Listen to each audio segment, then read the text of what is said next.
Hi guys, ito po yung copper and gold ore. So pag ito yung copper. Copper. Saka meron din ditong gold. No, kaya tinatawag natin copper and gold ore po ito. Ito siya. May pyrites. Yan, may copper. And meron ditong gold na makukuha.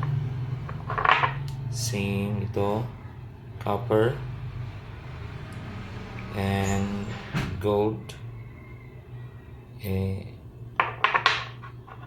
Same din ito.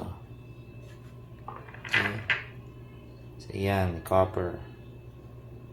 Meron din itong pyrites. Thank you guys.